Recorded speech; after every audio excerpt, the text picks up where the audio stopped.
Jangan lupa subscribe YouTube channel Metro TV News dan jangan lupa nyalakan notifikasinya.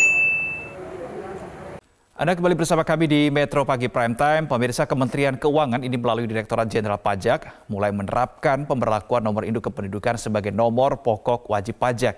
Pihak Ditjen Pajak ini memastikan pemberlakuan ini menjadi upaya dalam mempermudah masyarakat ke depannya. Nah, kita akan melihat beberapa data mengenai penerapan pemberlakuan NIK sebagai NPWP.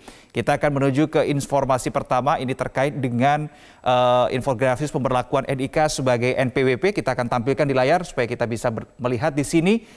Ternyata ini sudah mulai berlaku sejak tanggal 14 Juli 2022 dan ini ada dasar hukumnya, ada pondasi hukumnya, yaitu Peraturan Menteri Keuangan atau PMK nomor 12/PMK-03/2022.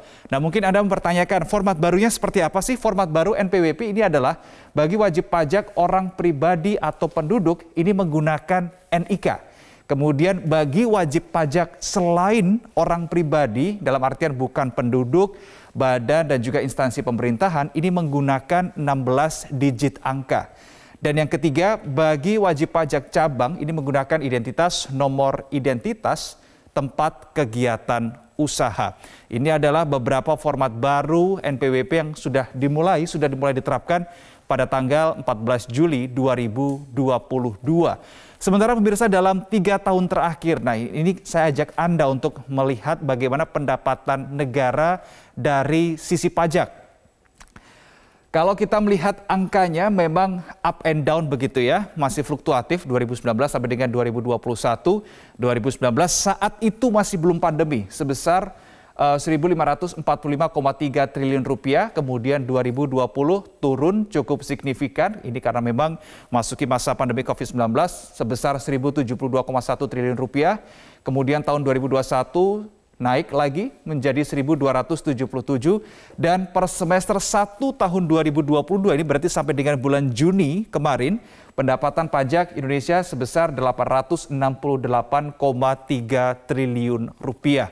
Nah, untuk realisasi penerimaan pajak semester 1 2022 kita akan menuju ke slide berikutnya. Ini adalah realisasi penerimaan pajak semester 1 tahun 2022. Sumbernya adalah dari pihak Kementerian Keuangan Republik Indonesia.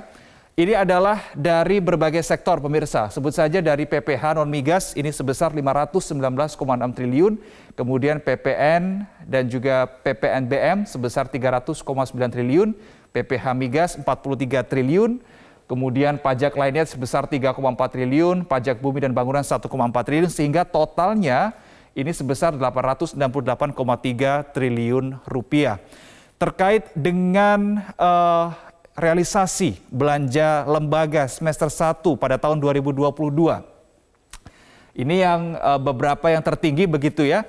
Ada dari Kementerian Kesehatan sebesar 54,6, kemudian Kemenhan, Kementerian Pertahanan sebesar 54,2, Polri sebesar 50,3 triliun, dan terakhir adalah Kemensos 40,8 triliun. Ini untuk pembangunan perlindungan sosial. Berikutnya pemirsa, kita akan menuju ke informasi realisasi keperluan daerah dan juga desa begitu ya.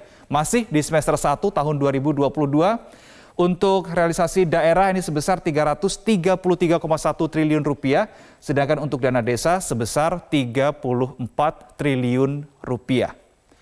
Dan berikutnya kita akan melihat ke slide selanjutnya. Ini adalah statement yang disampaikan oleh Menteri Keuangan Republik Indonesia Ibu Sri Mulyani yang mengatakan selain bertujuan menyederhanakan perpajakan, penggantian NIK sebagai NPWP ini juga merupakan bagian dari reformasi perpajakan jilid 2 yang dilakukan Direktorat Jenderal Pajak Republik Indonesia. Ini disampaikan oleh Sri Mulyani pada tanggal 20 Juli 2022.